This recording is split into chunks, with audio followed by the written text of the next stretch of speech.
Hello, everybody. I'm here today with Suzanne Venker. Suzanne and I have spoken before. She has a podcast a series called The Suzanne Venker Show. She's a marriage and relationships coach and writes a lot for mainstream publications in the US. Very challenging, provocative articles about relationships and marriage, and articles that are very different from the typically anti-male hogwash, which has captured so much of her profession. Suzanne, I'm very happy to have you here today. So happy to be here. Very fun to be on something live for a change. Yeah, that's good. And we have a lot in common in relation to respect to our views on marriage and relationships. And I'm always pleased to see a new article by you taking on the new orthodoxy, which is controlling the I feel like it's getting worse by the year. Worse by the year. Now, so we're talking today about the whole issue of woke women and what the attitudes of woke women are doing to relationships and marriage. And I want to start off by getting you to tell the story of story about the husband store, which you posted on Facebook. Can you tell? It's a lovely story. Can you tell us? Okay, well, I want to. All right, if I'm going to read this, then we have to qualify. Hold on. You gave it to me. Do you have it in front of you? I have it. I'll probably muck it up, but yeah. Because I didn't actually write that story, and I think some people on Facebook thought I did. I thought you. No, here it is. I found it. No, I didn't write that story. I know it's not your story, but I thought you posted it. Yeah, I know I did. I posted it, and then I had a lot to say about it. But just to clarify, it's a famous story. Yeah. Anyway, tell the story. So there's this store in New York City called the Husband Store, where women can only go to choose a husband, where women can go to choose a husband. And at the entrance to the store is this sign that you can only visit the store once. And there are 6 floors inside, and the men's value increases as women ascend each flight of stairs. And they're permitted to choose any man they want from any floor, or they can go up another floor, but they cannot go back down except to exit the building. So a woman goes into the store to find a husband. On the first floor, the sign says, "These men have jobs." On the second floor, the sign says, "These men have jobs, love kids, and are extremely good looking." Wow, the woman thinks, this is great, but she keeps going up. She goes to the 4th floor, and the sign there says, "These men have jobs, love kids, and are drop dead good looking, and they help with the housework. Mercy me, the woman says, I can't stand it. Yet she still goes up to the 5th floor. And there the sign reads, "These men have jobs, love kids, are drop dead gorgeous, help with the housework, and have a strong romantic streak." The woman is tempted to stop there, but she doesn't. Instead, she goes to the 6th floor, where the sign reads, "You are visitor 3,261,496,012 to visit this floor. There are no men on this floor. This floor exists solely as proof that women are impossible to please. Thank you for shopping at the Husband Store." To avoid gender-biased charges across the street. And on the 1st floor, there are wives who love sex. On the 2nd floor, there are wives who love sex and who are kind. On the 3rd floor are wives who love sex, who are kind, and who enjoy sports. The 4th, 5th, and 6th floors have never been visited. That's so and that's good, the end of the story. I love that. I love it too. I love it too. So tell me why you posted it. Okay, look, it was just an obvious, it doesn't take a genius to figure out the message there. Women are very difficult and hard to please, and men are not. Men are simple, their needs are simple, and the more women think they can have, the more they tend to go after. And then when they get to that point, they're never satisfied and want more. That's the general gist of the message. And of course, depending on whether you have a sense of humor, right?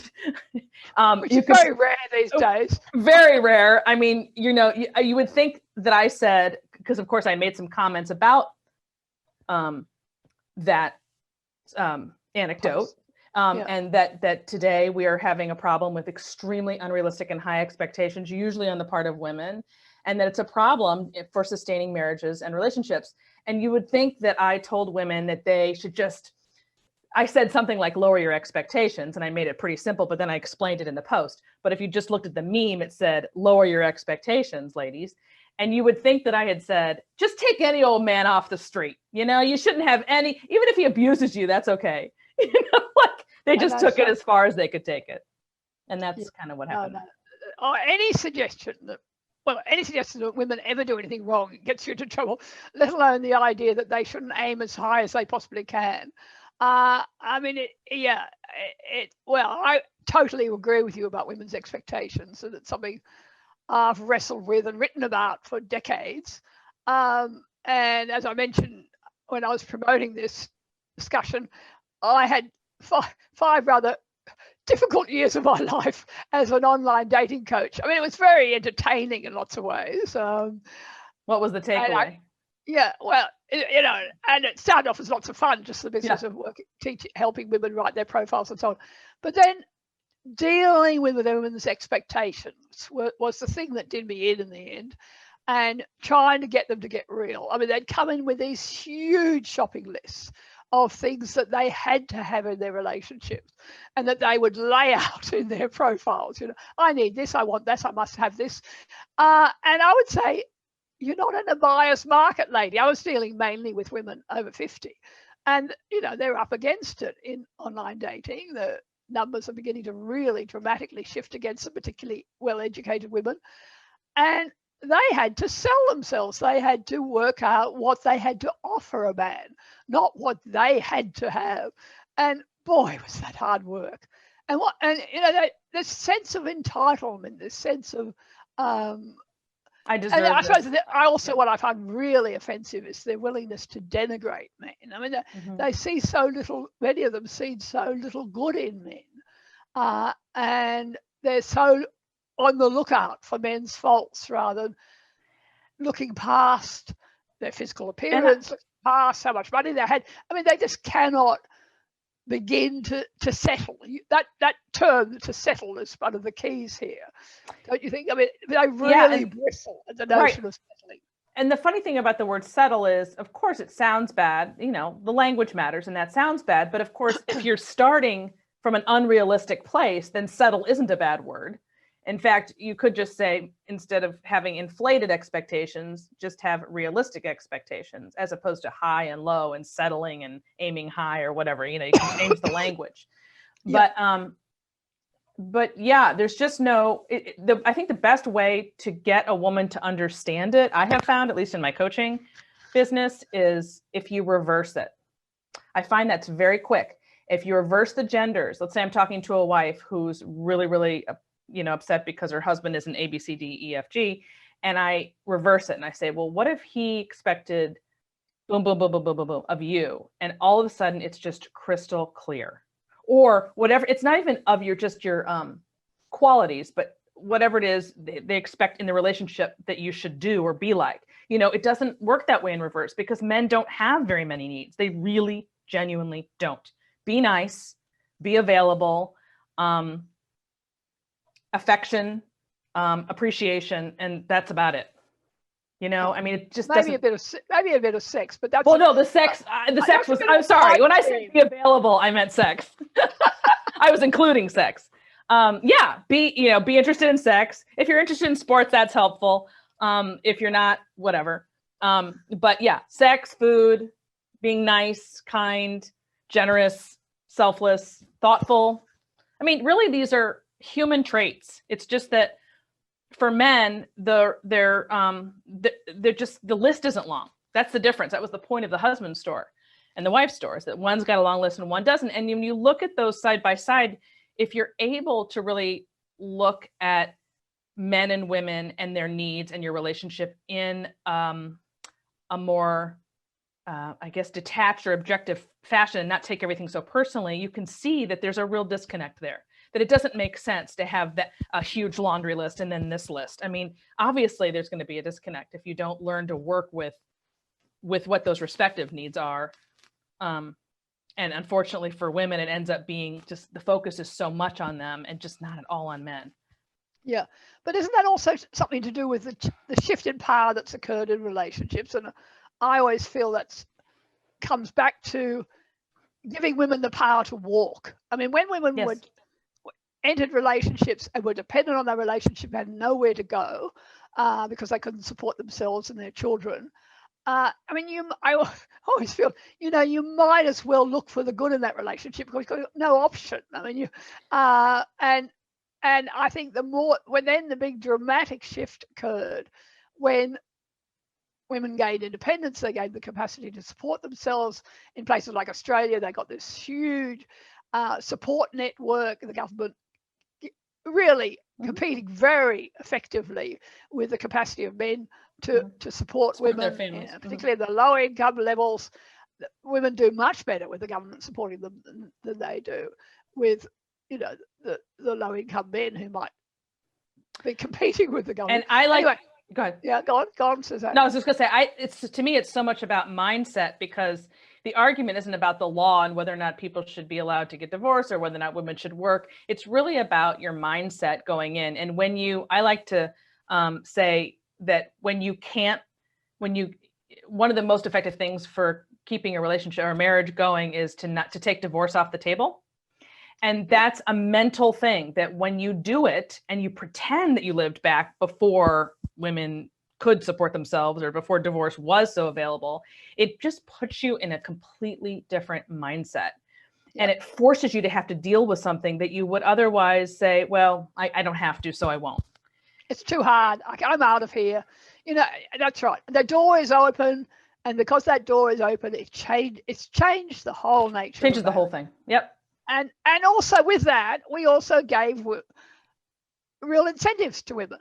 I mean, okay, divorce obviously is a very destructive thing in all sorts of ways, but many women know they'll come out okay. Not all women, but lots of women will end up with a house. They end up with the children. They can deny contact, the father's contact with those children. I mean, they have enormous power in the divorce situation. Not all women, as I say, but many women.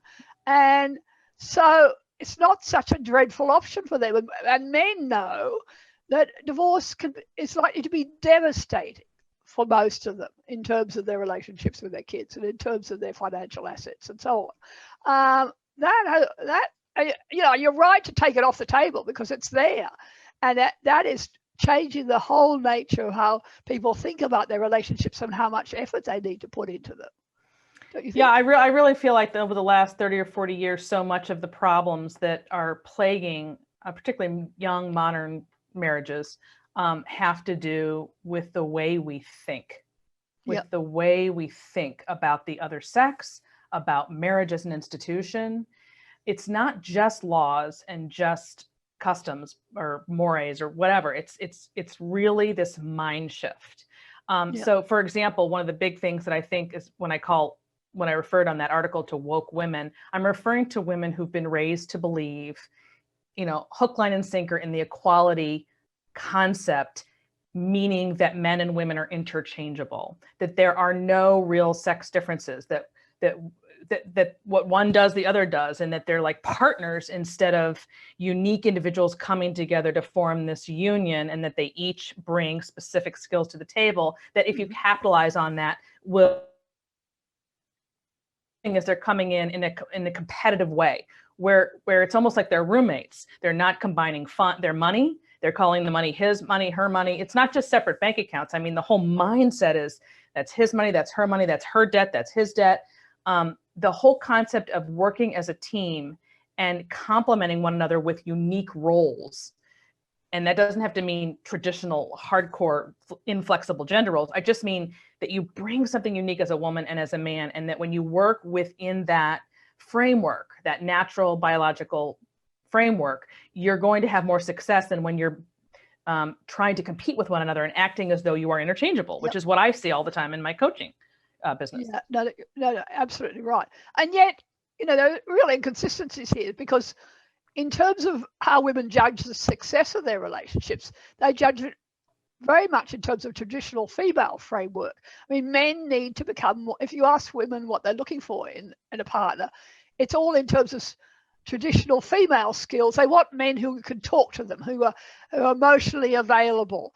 They measure everything through their own ruler. So the man is in the good books if he regurgitates his emotions and talks about his feelings rather than doing something for her, like mending the toaster.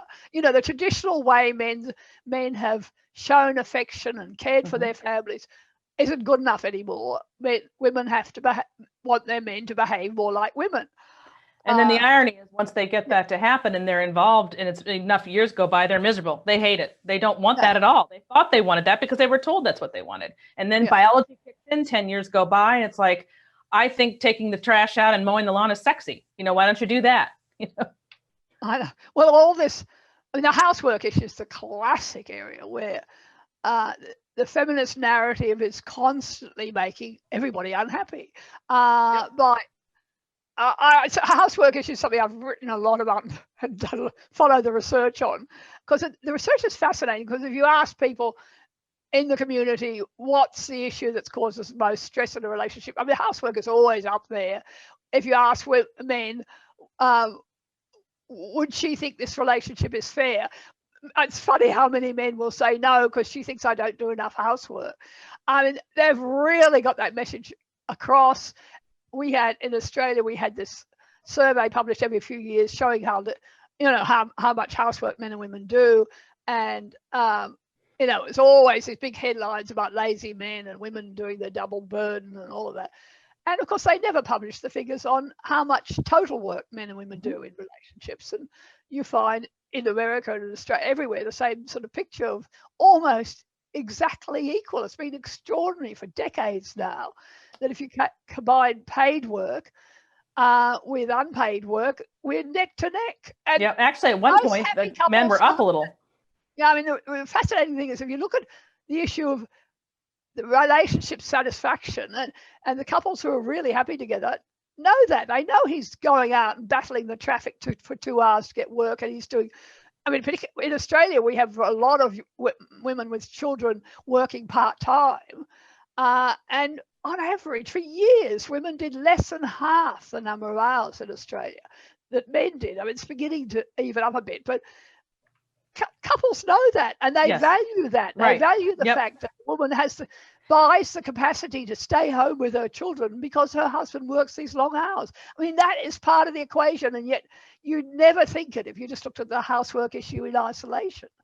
Well, not in the media, that's for sure, because happy couples are thinking very differently from the way the women in the media are. And their goals are very different from the average woman in America and even in Australia, where the happier you are, the quieter you are, right? You're not pounding down and screaming for the world to change because you know that you work fewer hours in the workforce, but it doesn't matter because you are a team. And I keep coming back to that because that's really the key. If you think of what he's doing and measuring it based on what you're doing, you are screwed. You're screwed. Your marriage is not going to last. I mean, I could tell you that first thing because that is the number one problem that I hear and that I work with in coaching, where you're coming in with this mindset of his and hers. And that's why it's not working. So getting people on the same page is the answer. It's the key. Yeah. But you have this constant cultural narrative encouraging discontent. And that's you write a lot about that, Suzanne, and so many aspects of relationships. The focus is always on encouraging women to gnaw the bone, encouraging women to see themselves as badly done by. And it's no one. I mean, that's been the most fascinating thing. I remember, there was a famous sociologist called Jessie Bernard. She wrote a book called The Future of Marriage 50 years ago. And the big theme, it was very much the sort of start of second wave feminism, I suppose. And her big theme was that marriage is good for men, but bad for women. And it was all about, women taking Valium, women stuck at home as housewives, et cetera, et cetera. And of course, that was absolutely embraced by the feminists of the time, the women's movement. And what is absolutely fascinating is so marriage has been turned on its ear, conforming to what the feminists say that women should have wanted, and yet women are no happier. That's what's I know. No, they're worse. They're miserable because they're being taught they're being taught to do things that are opposite of what they want to do, and they're having to suppress their actual genuine feminine identity, which is to be loved and cared for and take care of their babies. And all of that stuff has been ripped out of women under this guise that you are only worth what you produce.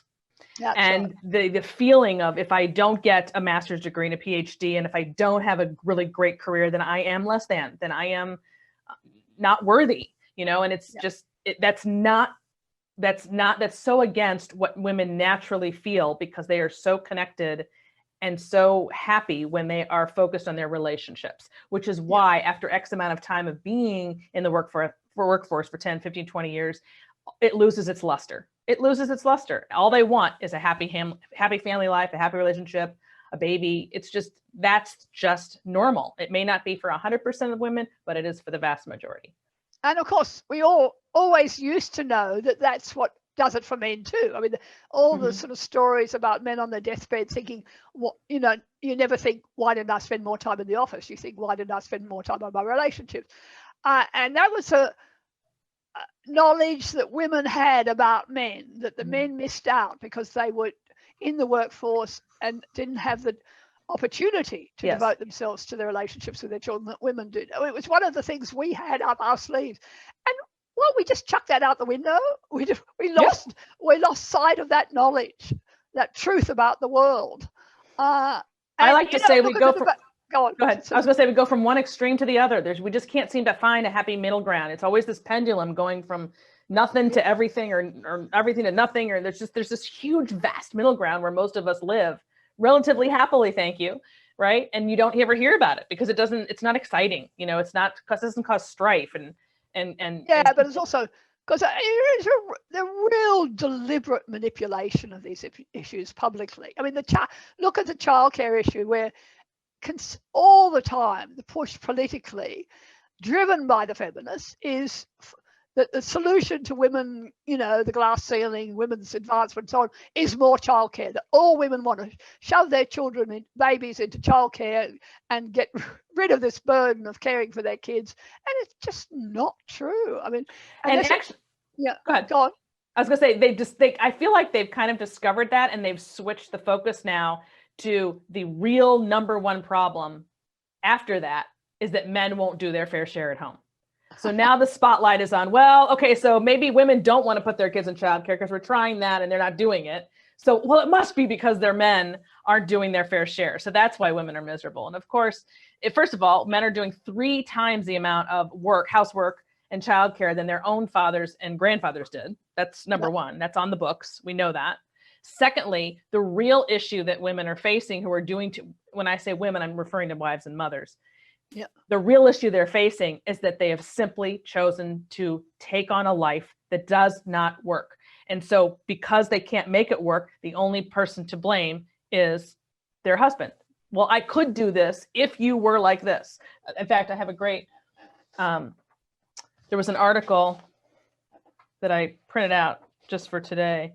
I wrote a blog post called "The Reason So Many Modern Marriages Fail Is Due to Insanely High Expectations." Yeah. And in there, I quoted Natasha Smith, who wrote in some magazine, I don't know what, "Quarantine made me resent my husband and myself."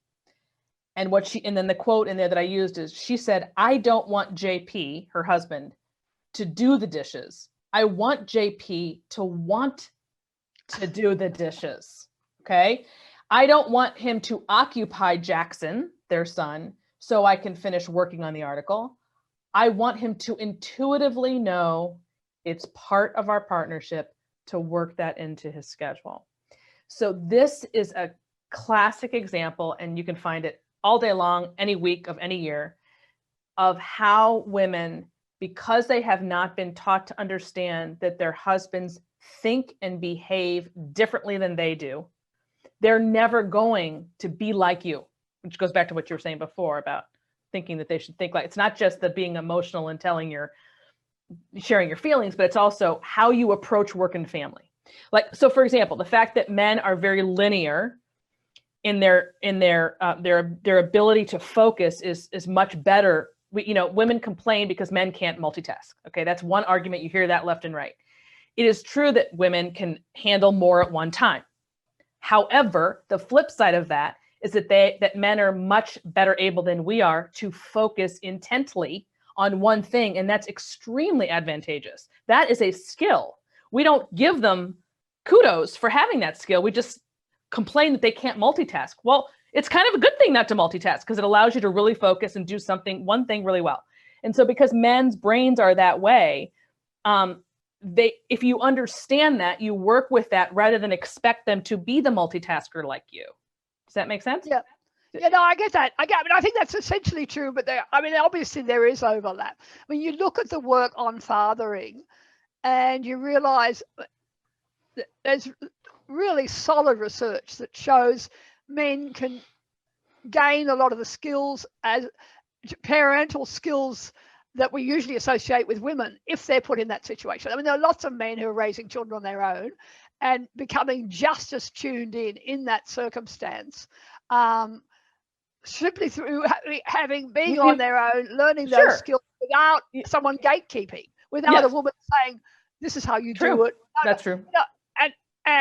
I mean, I think that's one of the great revelations has been the work on fatherhood. I think we have to be a bit careful not to talk more, to put men and women in too rigid categories, because we obviously have flexibility in the way we can adapt to these situations.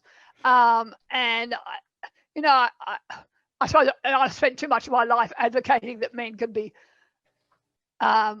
just as tuned in as women to what needs to be done around the house and what children need. And in fact, the way men raise children is different from the way we do, but it's no less valid. And there's a way to bring that. No, but there's a way to bring that out in them without expecting it to be the way you think about it. That's right. Yeah, I mean, like if you want to get the best out of your man, you need to understand what motivates him. You need to understand what will speak to him to make him want to do that. If you complain that he doesn't want to do the dishes, what behaviors can you do that will make him want to, right? It's not just you can do whatever you want and expect him to do the same things no matter what you do or say, I guess is what I'm trying to say. You just have to work within that framework to get, But there's also this arrogance of you can't let him go to the childcare center in that old t-shirt because what will people think of us? Yes, right. Whereas he's going to get paint all over it. Why wouldn't he? Different ways of approaching issues, as I say, that are just as valid, perhaps even more sensible in some ways. We might put too much value on what other people think of us as mothers, whereas men might, or, get the child to take classic areas, roughhousing and playing with children differently and getting them to take risks in the way they play, which women tend not to do. Yeah. I mean, it's all. So, I think celebrating the differences. The problem is in the home more and more, women are ruling the roost. Women are making all the decisions about appropriate behavior and giving no thanks to men for what they do and when they do it. I mean, look at the way we treat men. Are working harder in terms of number of hours than they ever have. As you say, they're doing a lot more housework on top of their long working days. I once did some fascinating work tracking down the number of hours spent on leisure. This leisure time for married men has been shrinking for decades. Whereas once, when I grew up, men could spend the whole day underneath the car, tinkering, fixing up something, or out playing golf or going sailing. Hardly a married man in the world would be allowed to do that anymore. I mean, men are on a very short leash, absolutely controlled by what is regarded as appropriate behavior from the female point of view. That's the number. Yeah. That's the number one. That's the number one issue that I deal with in my coaching business. Yeah. I mean, no question. And men will complain, or husbands will say, I don't know what more she wants. I do absolutely everything and it's not enough, or it's never good enough, or whatever. So they just sort of, then they respond. That's just it. When you're not giving, when they don't have space for themselves, when they cannot be with just men, which they need to be with just men, just like women need to be with just women. When they do not get the appreciation or the affection or the attention or whatever it is that they need from their wives, but they're just expected to be workhorses, well, you're going to get back crap. That's it. You put it out, that's what you get back. You've got to learn how to make him want to do those things for you and do them lovingly rather than begrudgingly. And that requires a specific type of attitude and behavior on her part. Yeah. And determining what is appropriate behavior for who. The classic example, we have a famous shop in a store in Australia which produces custom-made motorcycles. It's like a sort of dreamland for men. And the guy running it talked to me about watching these married men come in during the week, maybe, duck in after work on the way home and gaze longingly at these wonderful machines. And then they say, oh, well, I'll have to come back with the wife, And of course, they never turn up. And they never get the bike of their dreams. Because women say, oh, that's too dangerous. You're not allowed to do that. And of course, what happens when they get divorced? I mean, what I always thought was so funny, when I was online dating, it's full of men who would love to have had a Porsche but are now broke, so they have a motorcycle. Online dating is full of middle-aged men on motorcycles, which I think says a lot about what they want. Just a bit of freedom and the fact that they wanted to take certain risks and they were never allowed to. What's so unfortunate about it is that there's so few things that women can do to appease isn't the right word, and allow isn't even the right word, but if men have these things that they need, they will be those husbands that women are wanting them to be. That's what I'm trying to say. And they don't realize that they're their own worst enemy, the women, because they're not this simple thing of allowing him to have what he might have if you weren't around, or to have the space, even if there's things that need to be done. Just give him an hour without bugging him. There are just so many little things that you can do that will bring a completely different dynamic into your relationship, and you will get from him what you're ultimately wanting. And yet I mean, a lot of times women just really don't understand that. Mothers used to pass this information on to their daughter, right? Go from mother to daughter to mother to daughter. Here's how to love a man. Here's how to pick a husband. Here's how to keep your marriage, right? You don't hear stuff like this anymore, like ever. I mean, I do. That's what I teach. That's in my work, but it's very rare. And I mean, I can see this is really scary, because I can see passing on some of this sage, old time advice and wisdom. They literally never heard it before. And they'll sort of look at me like, no one has ever said anything like this to me. Like, it's a complete revelation. Sorry, do you go to conferences? Do you ever say this do you ever meet other counselors? No. They'd hound you out of the room, wouldn't they? I know. Oh, I've been to counselors, so I know. And I know of counselors, and I read their stuff. So I'm very well aware that they are not saying what I'm saying. Let's put it that way. Yeah. Yep. Yeah. I mean, because it's just absolutely, I don't know, I can't even think of the word. Knowing what the language now is in marriage counseling. Right. It's harmful. It's harmful. You would drive them ballistic. Absolutely. Speaking like this, I know, absolutely. And then of course they have to say all these politically correct things too to appease the powers that be above them. That's a nice thing about coaching is very different from counseling, because counseling is more clinical. It might get into mental illness. That's not what coaches do at all. At least not marriage or relationship coaches. Ours is based totally on experience and research, and basically experience of having been there, done that. And here's what worked for me, or here's what doesn't work. I had a book that I wrote, The Alpha Female's Guide to Men and Marriage, which was part memoir, part self-help. That came out in 2017, and it went through explaining my own transformation in my own marriage. And it's from that and coming out on the other side that coaching really flourishes, because you help other people now do it. Yeah. But I mean, I constantly have people saying, where can I go? I mean, my marriage is in trouble. And I have such difficulty finding places to refer people. Yeah. I know what you mean. Most coaches, I would say, no question, are female, aren't they? Still. Say that again?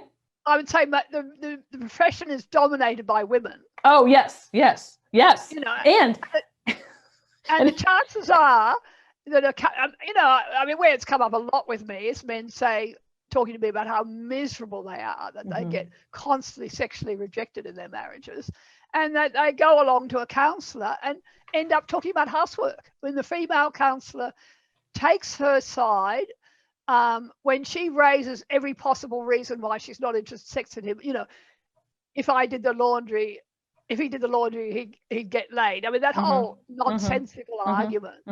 And that's what they end up talking about. And they never get back to talking about sex. And I hear it again and again and again, because, of course, half of those, maybe most of those women who are doing the counselling don't believe that there's any obligation for couples to look after their sexual needs. That's just an anathema now, isn't it? It is. And a lot of them are divorced themselves. So there's that. I don't understand why anybody would want to go seek help from somebody who's not been successful in the thing that you're looking to be successful in. I find that fascinating, totally fascinating. And then even if they are married, the truth is you don't know anything about their marriage, right? And you don't know, you don't know. And that's not what coaching's like. Coaching, you talk about your own experiences, everything's on the table. And what's kind of fun for me is that I'm so, what's the word? When you're online, you can find so much about what I've written and who I am and what I'm about online prior to ever working with me, which is really nice for them, because if you go to your average counselor, you don't know anything about their personal life. No. You don't ever discuss the other person, their politics. You should be allowed to ring the husband or wife, shouldn't you? Yes, exactly. Referral. No. Suzanne, it's been a great privilege having you here. I've enjoyed chatting to you, and I hope we can do this again sometime. Sounds great. Thanks, Tina. Great being here. Okay. Bye-bye. Bye-bye. Bye, everybody.